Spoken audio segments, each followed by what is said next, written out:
हितेंद्र पटेल जी के नाम से आप सारे लोग वाकिफ हैं।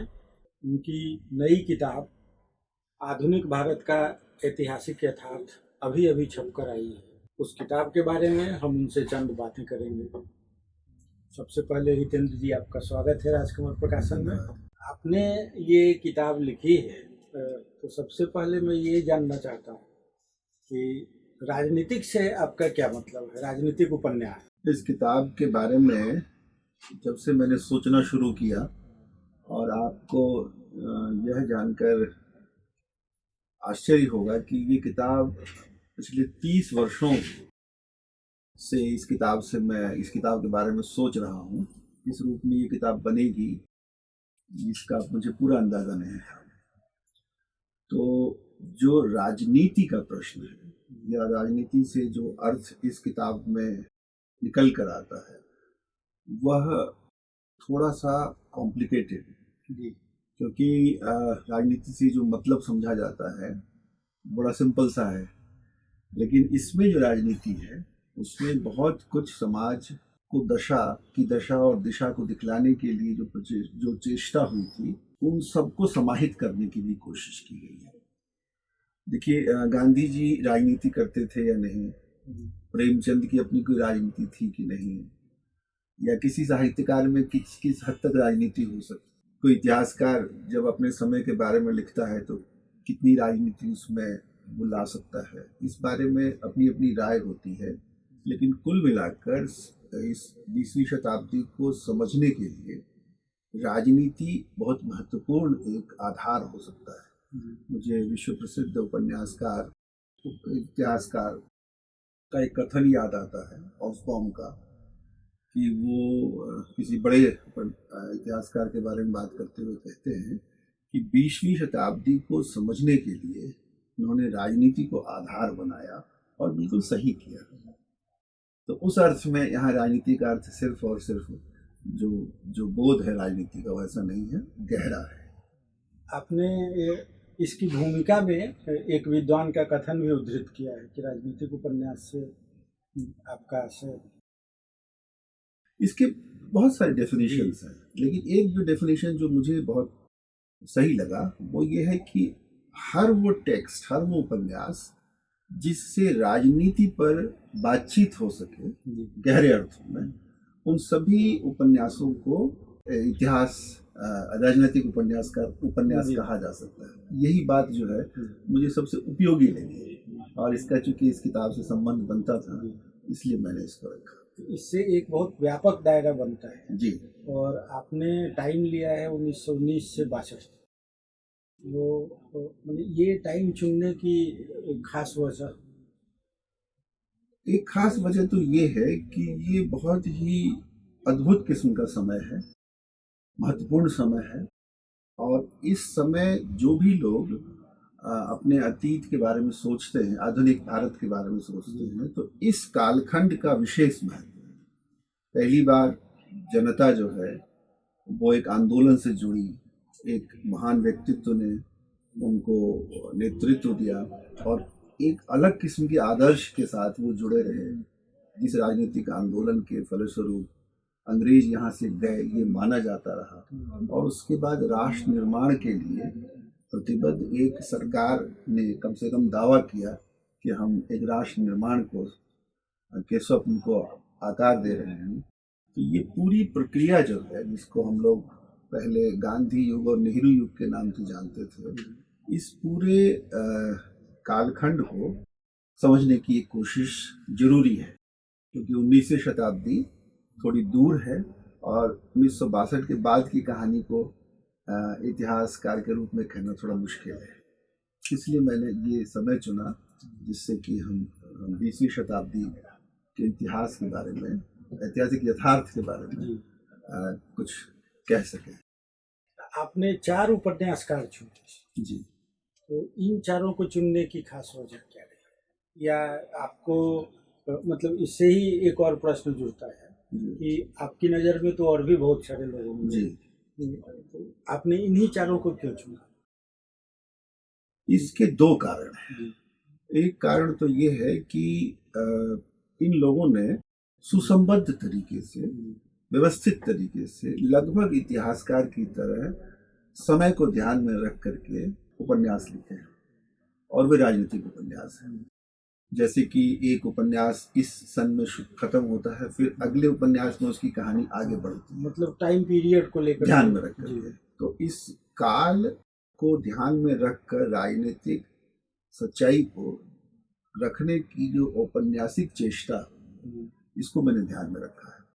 तो मेरे दिमाग में सबसे पहले जिनका नाम आया था, और दरअसल इस किताब की शुरुआत में जब मैंने किताब को के बारे में सोचना शुरू किया था, तो मेरे लिए संभवतः फणीश्वरनाथ रेणु के उपन्यासों को चुनना आसान था, या नागार्जुन के उपन्यासों को लिया जा सकता था, राहुल सांकृत्यायन की कुछ किताबों को लिया जा सकता था। लेकिन मैंने देखा कि उन लोगों ने किसी एक कालखंड पर ध्यान दिया है, लेकिन आगे पीछे जो है वो बात उनके उपन्यासों में नहीं आती। तो मैंने चुना इसलिए कि इन चारों उपन्यासकारों ने इस पूरे कालखंड, गांधी और नेहरू के युग, हालांकि मैंने इसको गांधी और नेहरू युग नहीं कहा है, तो इस किताब की मूल स्थापना भी यही है कि जिसे हम गांधी और नेहरू युग कहते हैं, उस युग में और भी बहुत सारी चीज़ें चल रही थी, जिसको इन दोनों व्यक्तियों को केंद्र में रखने से उस पर बात करना मुश्किल हो जाता है। इसलिए मैंने इस पूरे कालखंड को समझने के लिए इन चारों उपन्यासकारों को चुना। और एक और कारण था, वो ये था, और ये मेरा मत है कि वो जो समय है वो बहुत कॉम्प्लेक्स है, बहुत जटिल है, और उस समय के बारे में बात करने के लिए हम लोगों को किसी खास विचारधारा के अंतर्गत अगर हम सोचते हैं, उस बात करते हैं, तो कुछ ये छूट जाती। तो मैंने जानबूझ करके 4 ऐसे उपन्यासकारों को चुना जो 4 भिन्न भिन्न किस्म की विचारधाराओं को अभिव्यक्त करने में की कोशिश कर रहे हैं। जैसे भगवती चंद्र वर्मा है, यशपाल है, अमृतलाल नागर है। तो ये इन उपन्यासकारों में मैंने देखा कि एक तो निश्चित रूप से वामपंथी इतिहासकार हैं, और वामपंथी उपन्यासकार हैं, लेकिन उनकी दृष्टि जो है वो वामपंथी है, ये बहुत स्पष्ट है। एक में गांधी के प्रति, नेहरू के प्रति एक आदर्शवादी दृष्टि भी है, हालांकि सिर्फ आदर्शवादी दृष्टि नहीं है नागर में, उन्होंने जगह जगह पर उनको क्रिटिकली देखा भी है। और भगवती चंद्र वर्मा के बारे में कहा जाता है कि उस समाजवादी चिंतन का उनके ऊपर गहरा प्रभाव था, और वो हिंदू जो दल थे उनकी बातों को भी समझना चाहते थे, लेकिन कुल मिलाकर वो हिंदू राष्ट्रवादी धारा के नज़दीक नहीं थे। तो मुझे लगा कि खास करके इस समय मुझे लगता है कि ये समझना ज़रूरी है कि उस समय भी हिंदू राष्ट्रवादी धारा से जुड़े लोगों की कुछ बातें थी जो पूरी तरह से हमारे इस राष्ट्रीय आंदोलन की समझ से थोड़ी अलग थे वो लोग। तो उसको समझने के लिए गुरुदत्त का चयन मुझे उपयुक्त लगा। गुरुदत्त निश्चित रूप से उस कोटि के उपन्यासकार नहीं है कि हम उनको महान उपन्यासकार के रूप में इनकी पांख में बिठा सकें, लेकिन गुरुदत्त बहुत ही स्पष्ट रूप से हिंदू राष्ट्रवादी दृष्टि को ध्यान में रखकर इस राजनीतिक कथा को कहते हैं, और बहुत उपयोगी तरीके से कहते हैं, साफ तरीके से कहते हैं।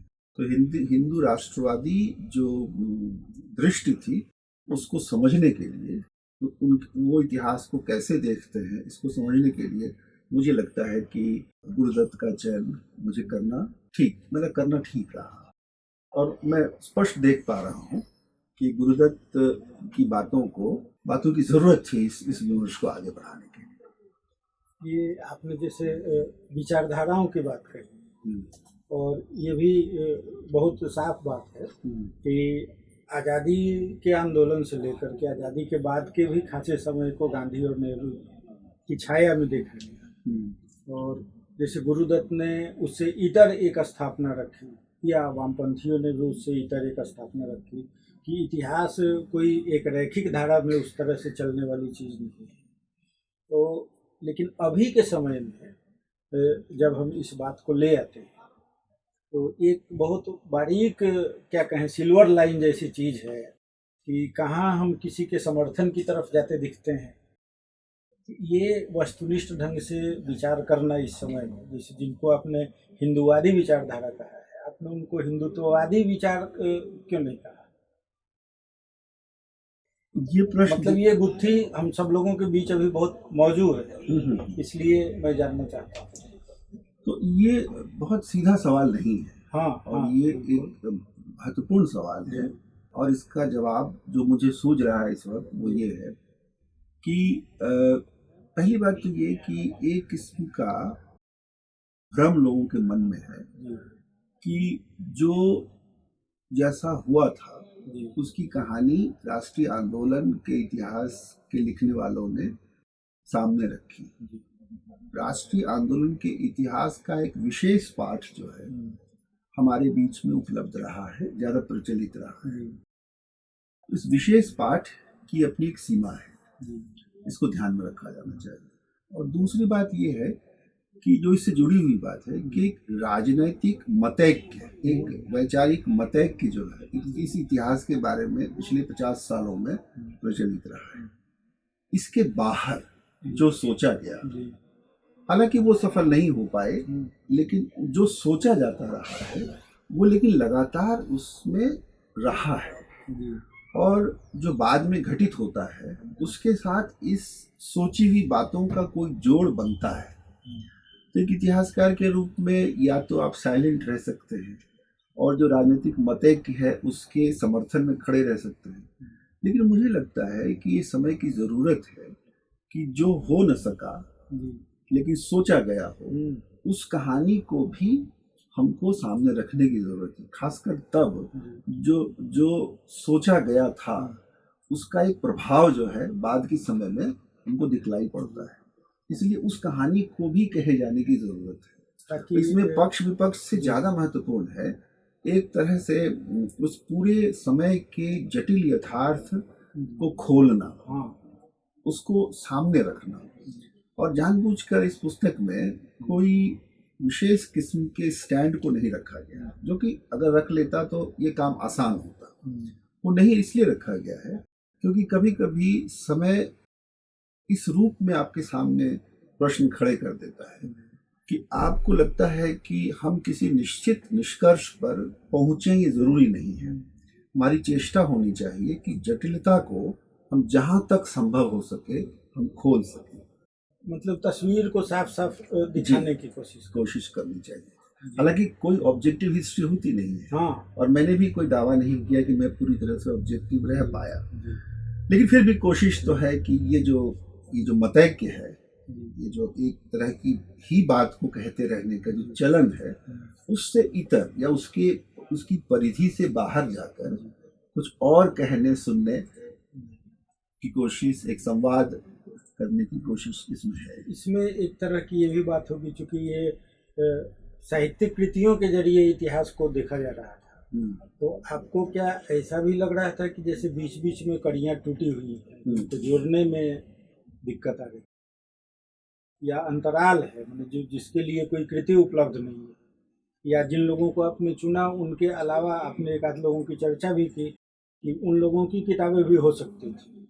जी, नहीं, इसमें मुझे जो दिलचस्प बात लगती है कि इसमें कोई वैसा गैप मुझे नहीं दिखा, है ना। जैसे मैं कह सकूं कि जो काम इतिहासकार नहीं कर पाए उसको उन्होंने किया, वो फिल इन द गैप वाला मामला नहीं, ये दृष्टि का ही मामला है। और इसलिए मुझे कभी कभी लगता है कि हम लोग को ये सोचना चाहिए कि समय को इतिहासकार जिस रूप में देखता है और साहित्यकार जिस रूप में देखता है, उन दोनों में क्या फर्क होता है। इसमें एक बूंद और समुद्र के एक पात्र महिपाल के माध्यम से नागर जी ने कहने की कोशिश की है कि तथ्यों का ब्यौरा देना जो है नॉवेल के बारे में, ये जो है इतिहासकार का काम है। लेकिन जब आप समग्रता में चीज़ों को देखते हैं, उस समय के जटिल यथार्थ को समझने की कोशिश करते हैं, तो हमको साहित्य की मदद मिलती है। साहित्यकार का काम थोड़ी अलग किस्म का भी है उसको थोड़ी छूट भी ज़्यादा है, लेकिन फिर भी समय को समझने के लिए साहित्यकार की कृतियों को भी पढ़ा जाना चाहिए, और इतिहास को समझने के लिए साहित्यकारों की कृतियों को बहुत ध्यान से पढ़ा जाना चाहिए। यह भी एक भ्रम है कि अतीत की कथा जो है वो सिर्फ और सिर्फ इतिहासकार कहते हैं। मुझे तो लगता है कि हमारे बहुत सारे साहित्यकार जो है वो अपने समय का इतिहास लिख रहे हैं। अगर आप रविन्द्रनाथ की बहुत सारी किताबों से, शरद चंद्र की पुस्तकों से, प्रेमचंद की पुस्तकों से इतिहास को निकाल लें तो उसमें क्या बचा रह जाएगा। इसलिए इतिहास और साहित्य के अंतर संबंध जो उसको समझना बहुत जरूरी है, और खास के उस दौर में जबकि जो लोग लिखना चाह रहे थे वो लोगों के मन की आकांक्षाओं और अपने राजनीतिक दायित्व का पूरा ख्याल रख रहे थे, और ये समझ रहे थे कि लोगों की भावनाओं को, राष्ट्रीयता की चेतना को प्रकट करने के लिए एक दूसरे तरह का लेखन जरूरी है। किसी विद्वान ने, मैंने इसका उल्लेख किया है, कहा है कि क्या आप समझते हैं बंकिम चंद्र इतिहास नहीं लिख सकते थे, या अन्य जो बड़े विद्वान थे वो इतिहास नहीं लिख सकते थे? बिल्कुल लिख सकते, लेकिन उन्होंने चुना ऐतिहासिक रोमांस, क्योंकि ऐतिहासिक रोमांस में ही वो बात कही जा सकती थी जो उनको कहनी थी। तो भारत में राष्ट्रीयता के विकास, उसके प्रसार और उसके फलस्वरूप उत्पन्न लोगों की चेतना का जो विकास होता है, उस पूरी कथा को कहने के लिए साहित्य जो है वो ज़्यादा हमारे लिए उपयोगी सिद्ध होता है। इसलिए मुझे आपकी इस बात से बंकिम जी का नाम आपने लिया, बहुत सही। एक रिस्क कहें या उसको और कोई उचित शब्द दे सकते हैं कि जैसे बंकिम चंद्र ने ऐतिहासिक रोमांस चुना अपनी बात कहने की, हम जिस समय में रह रहे हैं वहाँ एक समस्या बार बार आती है कि इतिहास को हम कहानी की तरफ लेकर के चले जाते हैं और उससे विवाद खड़ा कर, दूसरी तरफ कहानी को इतिहास में ले आते हैं और उसको इतिहास मानने लगते हैं। तो एक नागरिक के बतौर या एक पाठक के बतौर माने हमें कैसे समझना चाहिए? ये एक चुनौती है जी। ये एक चुनौती है उन सब के लिए जो जटिल यथार्थ को समझना चाहते हैं और इतिहास को खोना नहीं चाहते हैं और साहित्य की संभावनाओं को भी नहीं छोड़ना चाहते। तो ये बहुत ही नाजुक सा मसला है और यहाँ पर हम जिसको मैं आधार मानता हूँ वो है कोई किस भाव से, किस दृष्टि से लिख रहा है और अपने पाठकों तक क्या पहुँचाना चाह रहा है। ये महत्वपूर्ण एक सूत्र है। और दूसरी बात ये है, आप कृपया इसको उन चीज़ों से न जोड़ें जो चेष्टाएं होती रहती हैं और जिस तरह से वो इतिहास को एक अस्त्र के रूप में, एक हथियार के रूप में इस्तेमाल करके अपनी मनमानी करना चाहते हैं, अपने तरह की चीज़ों को लोगों के बीच पहुंचाना चाहते हैं। ये एक अलग चीज़ है, वो एक पॉलिटिकल मसला है, वो पॉलिटिकल आंदोलन और पॉलिटिकल स्ट्रेटजीज का मामला है। साहित्य में इस तरह की चेष्टाओं का कोई भविष्य नहीं है, क्योंकि इस तरह की चेष्टा साहित्यकार नहीं करेगा, साहित्यकार नहीं कर पाएगा। और मुझे नहीं लगता कि इस तरह का कोई साहित्य हमारे भारत की किसी भी भाषा में है जिसमें कि इतिहास को विकृत कर दिया जाए या लोगों के बीच में झगड़ा लगाया जाए। इसका कोई भविष्य मुझे नहीं दिखता है, हालांकि चेष्टाएं हुई हैं। मैं ये बात आपकी एकदम सही है। मैं इसके दूसरे पक्ष से पूछना चाहता हूँ, जैसे एक रीडर के बतौर भी हमारी एक तैयारी होनी चाहिए। तो हम किस तरह से उसको देखें। आपने एक चीज़ लिखी है उसको, जैसे बंकिम चंद्र ने आनंद मठ लिखा, तो उसको राष्ट्रीय भावना को या राष्ट्रवादी भावना को बढ़ाने वाली एक कृति या प्रेरणा देने वाली एक कृति के रूप में भी देखा गया और सांप्रदायिकता को बढ़ाने वाली एक कृति के रूप में भी देखा जाता है। इस तरह से विवाद खड़ा होता है उसको लेकर, जो दुर्भाग्य से अभी तक है। नहीं, इस पर मैंने अपनी पहले जो मेरा शोध ग्रंथ है वो इसी विषय पर है। जिसकी चर्चा आपने की, जिसमें कि एक साहित्य के साथ सांप्रदायिकता के उभार का क्या संबंध है, और उसमें मैंने बहुत विस्तार से इस बारे में चर्चा की है। लेकिन 2021-22 में आज हम लोग जब उस पूरी प्रक्रिया को देखते हैं तो ऐसा प्रतीत होता है कि साहित्यकार जो है वो लोगों को बांटने के लिए नहीं लिख रहे थे। बंकिम के बारे में भी मेरी स्पष्ट राय है कि ये लोग बांटने के लिए नहीं लिख रहे थे। ये लोग अपने तरीके से जो घटित हुआ था उसके बारे में अपनी राय व्यक्त कर रहे हैं, अपनी दृष्टि की अभिव्यक्ति कर रहे हैं, लेकिन बांट नहीं रहे हैं। भारतेंदु हरिश्चंद्र जो है वो नील देवी लिखते हैं, तो इसका उनका उद्देश्य हिंदू मुसलमानों के बीच में झगड़ा लगाना बिल्कुल नहीं, क्योंकि आप उनके जो 84 का बलिया भाषण वगैरह देखिए तो स्पष्ट हो जाता है कि थोड़ा एक भ्रम उनके मन में भले ही रहा हो, लेकिन उद्देश्य बहुत उनके अच्छे होते थे। तो अगर अपने समय की जो कुछ कॉन्ट्रडिक्शंस को हम कैरी करते हैं अपने साथ तो वो संभव है, लेकिन उद्देश्य अगर लोगों तक पहुंचने का हो, अच्छा उद्देश्य, मतलब अच्छा उद्देश्य होना चाहिए, तो फिर मुझे लगता है कि इस तरह का साहित्य जो है वो हमको पढ़ना चाहिए। और इसके बीच में एक जो सूत्र जिसको मैं आधार बनाता हूँ वो ये है कि जो ऐसा विवरण होता है जो सही प्रतीत होता है, साउंड्स ट्रू, जो मैंने कंक्लूजन में लिखा है टॉनी जूड के आधार पर, समथिंग विच साउंड्स ट्रू, अगर लगता है कि हाँ ये सही है तो वो सही होता है सामान्यतः, तो वो ध्वनित होता है, वो महसूस होता है कि ये जो कहा जा रहा है ये सही है। तो ये महसूस जो होता है पाठकों को, उसको महत्व मिलना चाहिए। इसका मतलब ये नहीं है कि जो पाठक है वो अपने तरीके से उसको समझे, नहीं। मैं कहना चाहता हूँ कि जो समझदार लोग हैं, जो पढ़े लिखे लोग हैं, जो अतीत की एक समझ लेकर किसी पाठ को समझने की कोशिश करते हैं, उनको अगर कोई चीज सही प्रतीत हो रही है, भले ही तथ्य की दृष्टि से ऐतिहासिक जो है वो समर्थन उनको न मिल रहा हो, फिर भी अगर कोई चीज सही लग रही है तो उसका भी कोई आधार जरूर होगा। तो मैं इसको इसी रूप में देखना चाहता हूँ कि हम लोगों को इन आवाज़ों को सुनने की कोशिश करनी चाहिए। हिस्ट्री का इस्तेमाल भी हो सकता है और गलत इस्तेमाल भी हो सकता है, लेकिन इतिहासकार का काम जो है चेताना जरूर है, लेकिन एक अपनी तरह से राय दे देना, और जो चीज़ें समाज में चल रही हैं उनमें जो किस्म का एक कंफ्यूजन है उसको शेयर ना करना, ये भी बहुत काम में नहीं है। अतीत के बारे में बात करने की पूरी मोनोपोली जो है इतिहासकार के पास नहीं होनी चाहिए। इतिहासकार भी अपने तरीके से देखता है, उसमें भी अपने तरह की सब्जेक्टिविटी होती है।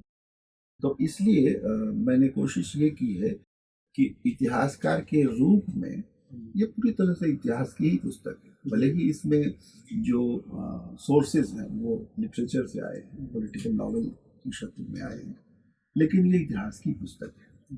और इसमें मैंने कोशिश की है कि साहित्य को, ये समय भी ऐसा है कि हम साहित्यिक स्रोतों का विस्तार करें।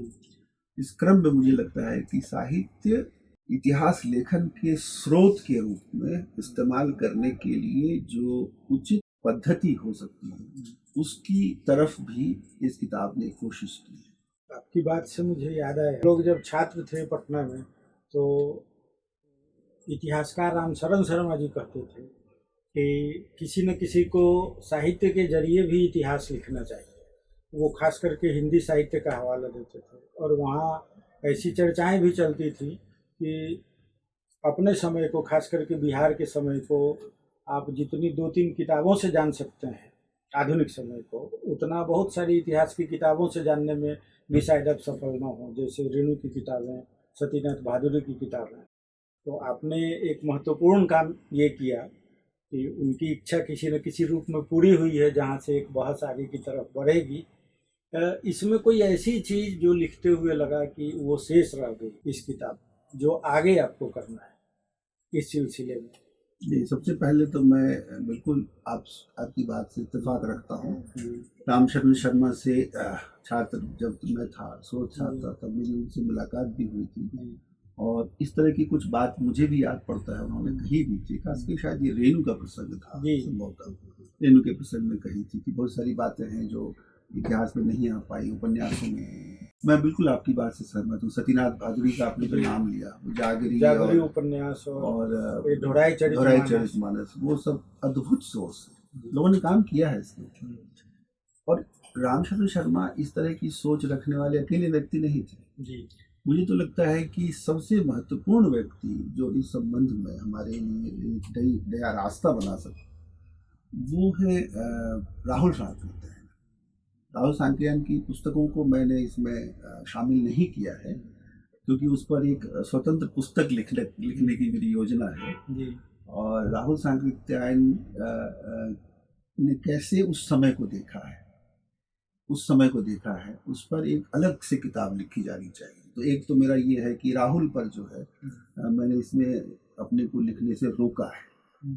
रेणु और हमारे जो नागार्जुन ने उस पर लिखने से रोका है अपने आप को।